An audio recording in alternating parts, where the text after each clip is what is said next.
T twenty cricket বোলিংয়ে রাজা রাশিদ খান।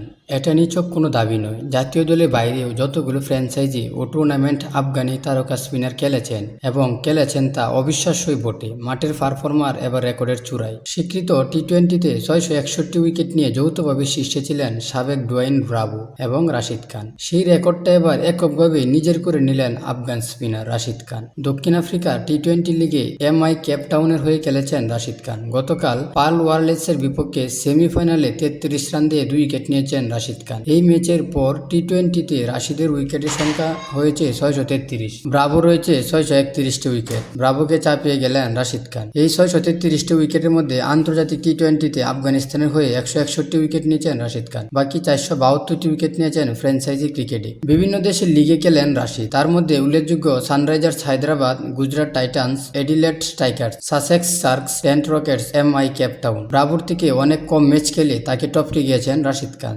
461টি ম্যাচে 633টি উইকেট নিয়েছেন আফগান স্পিনার রাশিদ খান। তার বোলিং গড় 18.08। সেখানে 631টি উইকেট নিতে 582টি ম্যাচ খেলেছেন ব্রাভো। তার বোলিং গড় 24.40। তালিকা তৃতীয় স্থানে রয়েছেন ওয়েস্ট ইন্ডিজের স্পিনার সুনীল নারাইন। তার উইকেটের সংখ্যা 574। 4 নম্বরে দক্ষিণ আফ্রিকার ইমরান তাহির। টি-টোয়েন্টিতে তার উইকেটের সংখ্যা 531। Tiger allrounder Shakib Al Hasan 492টি wicket নিয়ে এই তালিকায় পঞ্চম স্থানে রয়েছেন।